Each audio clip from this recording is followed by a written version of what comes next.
nanjye mbifuriza Noheli nziza kuba yiyemera ndetse n'umwaka mushya muhire wa 2025. Mu minsi yashize hari inkuru y'urupfu rw'umwana w'umukobwa twabagejejeho, n'urupfu rw'umunyeshuri witwaga Keza Sonia, akaba arigaga muri Kayonza Modern School. N'urupfu rero rukomeje guteza urunturuntu, dore ko mu muhango wo kumuherekeza mu cyubahiro umuryango we wasabye ko meya wa Kayonza yakwegura bitewe n'amagambo yatangaje.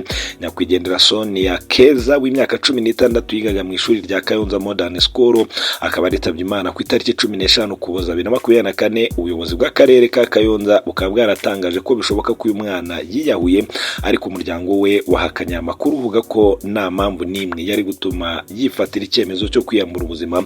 Umuryango kandi wamagana amakuru yatangajwe n'umuyobozi w'akarere usaba ko yanyomoza amakuru yitangira ry'urupfu rwa Keza yageze ku mbuga nkoranyambaga, avuga ko uyu mwana yapfuye nyuma yo kurembera ku ishuri. Bikavugwa ko yari yasabye uruhushya ngo ajye kwivuza, akarwimwa n'ubuyobozi bw'ishuri, nubwo ababyeyi be ngo bagerageje kumujyana kwa muganga. Ubuyobozi bw'ishuri bwabakomye imbere. Ubuyobozi bw'akarere bwaje gusohora itangazo rivuguruza ibi bivugwa, bemeza ko umwana atigeze arangaranwa. Reka mbanze mbabwire rero inkuru ya mbere yari yagiye hanze kugira ngo tubone uko tujyana n'aya makuru. Muze kubona umuhera mu bitekerezo munyandikira muri comment, mukande like, mukoreshe. Niba utarakora subscribe nawe ikore, nakundi bayikora bakanda kwa n'amagambo ari imbere zina On Time TV n'amagambo anditsemo subscribe, ahitaza akamenyetso k'inzogera kukakandaho awibere mu rugo, mu kazi ndetse no mu zindi gahunda zigiye zitandukanye. Tukajya tukohereza ubutumwa bugufi muri telefone yawe, bityo ukaba mu bambere bahorana amakuru n'ibiganiro byinshi byiza kandi biba bigiye byije byabivugwa muri politike, mu burezi, mu mikino, mu muco, mu iyobokamana ndetse n'utundi. No makuru rero ubwajyaga hanze ni inkuru mu binyamakuru byinshi bagiye bandika, aho bavuze inkuru jejo ku rupfu rw'umunyeshuri w'imyaka 16 hariya Kayonza, dore ko icyo gihe ubuyobozi bw'ishuri rya Kayonza Modern School ubwo bwatangaje ko urupfu rwa Keza Keria w'imyaka 16 rukomeje guteza urujijo, rukaba nta ruhare barufitemo, nubwo harabo umuryango wa nyakwigendera abarubashinja. Ibyo byatangajwe nyuma y'uko ku mbuga nkoranyambaga hakwirakwiriye amakuru avuga ko Keza Keria kandi ko mbere yo kwitaba Imana yagize uburwayi, nk'ababyeyi bakamusaba ikigo ngo bajye kumuvuza kikamwimana. Ubatanze amakuru yagaragaje ko ababyeyi b'uwo mwana bohereje moto n'imodoka ngo bamuhabwe, ariko iki kigo cyanga kumutanga. Nyuma baza guhamagarwa babamenyesha ko umwana yapfuye yiyahuye.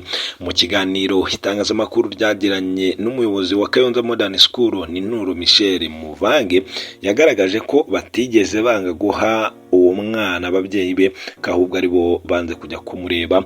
Asobanura ko hari ku munsi wo kuwa gatanu tariki ya 13 Ukuboza 2024 Keza Keria yigaga mu mwaka wa 3 w'amashuri yisumbuye yagize uburwayi butunguranye, akihutanwa kwa muganga. Bikagaragara ko yari arwaye igifu ndetse aza no guhabwa imiti arakira.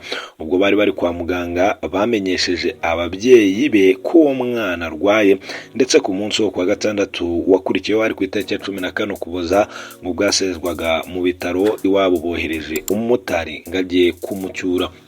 Ubuyobozi bw'ikigo bwarabyemeye, bumaze kuvugana n'umuryango wa Keza bukumva koko ari wo wohereje umumotari. Nuru mu magambo ye bwite ati, badusabye ko baza kumutwara turabemerera, abohereza umumotari araza, duhurira ku kigo nderabuzima kuko twari tuje kumukura mu bitaro, dore ko yari yanakize yanasezerewe. Byaramujyanye amugeza ku kigo, ariko natwe twari kumwe. Tugeze ku kigo umwana ajya gutunganya udukoresho twe ngo batahe, ariko umumotari aza kwivumbura aragenda. Yakomeje avuga ko nyuma haje undi mumotari avuga ko yoherejwe na mugenzi we. Ubuyobozi bw'ishuri bugira amakenga, bwanga kumuha umwana ngo kuko bwabonaga atari wa wundi woherejwe n'ababyeyi be. Bwahise buhamagara iwabo bubasaba ko bakizera kureba umwana ku kigo cy'ishuri, cyangwa se bakareka akazatana n'abandi, cyane ko igihe cyo gusoza igihembwe cya mbere cyari cyegereje. Maze ku mugoroba wo kuwa gatandatu nibwo ubuyobozi bw'ishuri bwaje kwakira undi mubyeyi wavugaga ko ari nyina w'umwana, ariko Keza aramwihakana avuga ko ari nyirakuru. Uko kutumvika byatumye umwana atajyana nawe. Ishuri ryemeza ko hategerezwa ko se w'umukobwa ari we uzajya kumutwara, kuko ari we bavuganaga kuri telefone. Ati twahisemo kubwira uwo mubyeyi ko kuba abona ko batari guhuza n'umwana kandi yakize yakwitahira agategereza ko azatana n'abandi cyangwa se umubyara akaba ari buza kumwirebera. Ese byagenze bite ngo wari urwariye mu kigo cy'ishuri yiyahurire muri Muhazi? Umuyobozi w'ishuri Nuru Michel yagaragaje ko bamenye amakuru ku mugoroba wo kwa gatandatu tariki ya 14 Ukuboza 2024 avuga ko umwana yuri igipangu cy'ishuri agatega moto. Bivugwa ko yateze moto imugeza mu mujyi wa Kayonza, ahitamo gufata indi moto imugeza kuri Muhazi ku kabari kitwa Jam Beach. Yavuze ko babwiwe ko yagezeyo koko akicara ahateguriwe abantu aho bita muri Bangalore mu mazi, agafata fanta kayinwa ndetse ngo aranayishyura. Nyuma yo kwishyura ngo nibwo wamwakiriye yaje kumva ibintu bigwa mu mazi, bakeka ko ari we. Barebye ntibabona umuntu, bahitamo gutabaza polisi nayo ikomeza gushakisha, ariko ntiyamuntu umunsi. Yaje kuboneka ku cyumweru tariki ya 15 Ukuboza, bamusangana udupapuro twanditseho nimero ari nazo bahamagaye kugira ngo bimenyekane ko yari umunyeshuri wo muri Kayonza Modern School. Uwo muyobozi yagaragaje ko nta ruhare na ruto bagize mu rupfu rw'uwo munyeshuri nk'uko benshi bakomeje kubibashinja, aho yavuze ati abadushinja uruhare muri uru rupfu baraturenganya, nta ruhare twabigezemo kuko umwana nta kibazo yari asanzwe afite mu kigo. Ku rundi ruhande rw'ubuyobozi bw'akarere ka Kayonza nabwo bwatangaje kuri ko iperereza rigikomeje gukorwa ngo hamenyekane uko byagenze ngo Keza Kelly yabe yakwiyambura ubuzima.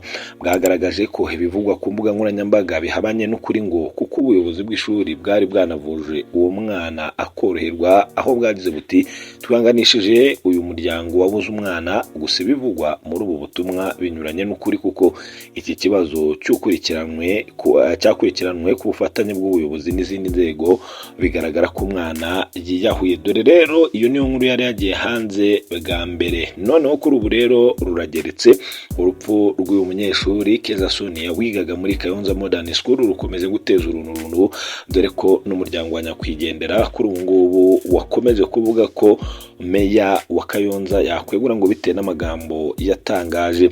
Reka rero tugende mbabwira uko byagenze. Duhere mu butumwa bwatanzwe ku rubuga rwa X. Ubuyobozi bw'akarere bwagize buti ibivugwa muri ubu butumwa binyuranye n'ukuri, ikibazo cyakurikiranwe ku bufatanye n'ubuyobozi n'izindi nzego, bigaragara ko umwana yiyahuye. Ubuyobozi bw'ishuri bwaramuvuje kandi ababyeyi be barabimenyeshejwe. Umuyobozi w'akarere ka Kayonza Nyemazi Jean Bosco mu kiganiro yagiranye n'Ukwezi TV yavuze ko bishoboka ko urupfu rwa Keza rwatewe n'amakimbirane mu muryango we, aho yavuze ko ikigaragara ari uko hari amakimbirane mu muryango ashobora no kuba yaranabaye n'inkomoko y'icyo cyemezo umwana yafashe. Aya magambo yateje uburakari mu muryango wa nyakwigendera. Mu muhango wo gushyingura Keza, umukuru w'umuryango we yatangaje ko umuryango wabo nta makimbirane wagiranaga kandi ko ibyo ubuyobozi buvuga bidafite ishingiro. Mu kumushyingura, nyakwigendera umuvugizi w'umuryango we yavuze amagambo akomeye arwanya amakuru yatangajwe n'ubuyobozi. Yavuze ko Keza atigeze yiyahura ashingiye ku buhamya bw'abamubonye bwa nyuma. Ati ijambo rya nyuma yavuze ni ugutaka ahamagara mama we, nta muntu wiyahura utaka ahamagara nyina. Uyu mukuru w'umuryango yanze amafaranga yatanzwe n'ishuri ryigagaho Keza nk'ikimenyetso cy'akababaro, avuga ko badakeneye amafaranga yabo. Avuga ko kandi atazatuza kugeza ubuyobozi bw'akarere cyangwa se umuyobozi w'akarere yeguye ku mwanya we kubera gutangaza amakuru atariyo. Umukuru w'umuryango wa nyakwigendera yavuze ko mu bihugu byateye imbere umuyobozi w'akarere ka Kayonza yakabaye yeguye ku mwanya we.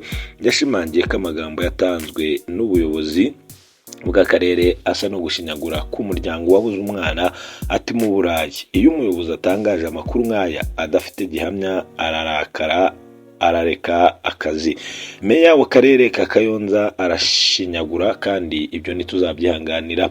Nyuma y'uru rupfu, inzego zibishinzwe zatangiye iperereza ryimbitse kugira ngo hamenyekane neza impamvu yatumye Keza yitaba Imana. Abanyarwanda benshi bakomeje kugaragaza akababaro kabo kuri uru rupfu, basaba ko ukuri kuvanwa mu iperereza kugatangazwa ku mugaragaro ndetse n'ababigizemo uruhare bagakurikiranwa nk'uko amakuru atugeraho muri kano kanya akomeza kugenda bivuga. Kuri ubu rero nta kindi nuko umuryango we nyine uvuga ko ngo amakuru y'urupfu rwe nyine umuryango we uvuga ko yari yasabye uruhushya ngo ajye kwivuza ararwima n'ubuyobozi bw'ishuri, nubwo ababyeyi be ngo bagerageje kumujyana kwa muganga. Ubuyobozi bw'ishuri ngo bwabakomye imbere, ubuyobozi bw'akarere bwaje gusohora itangazo rivuguruza ibi bivugwa, bemeza ko umwana atigeze arangaranwa.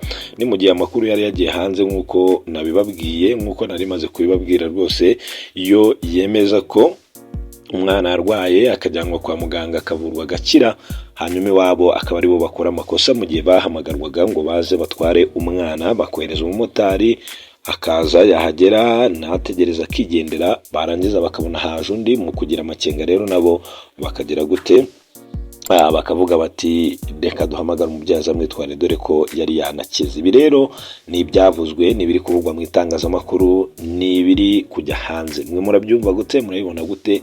Ese ndere umukuri ninde uri kwigiza nkana? Muragenda munyandikira muri comment, mukande like, mukoresha. Niba utarakora subscribe nawe ikore, ukande kora n'amagambo yanditse mu subscribe mberize na On Time TV, itaza akamenyetso k'inzogera kuga kandeho, aho wibereye mu rugo, mu kazi no mu zindi gahunda zigiye zitandukanye urimo, najya nkohereza notification n'ubutumwa bugufi ukubwira ko tukuzaniye amakuru. Mukomeze mugire ibihe byiza cyane.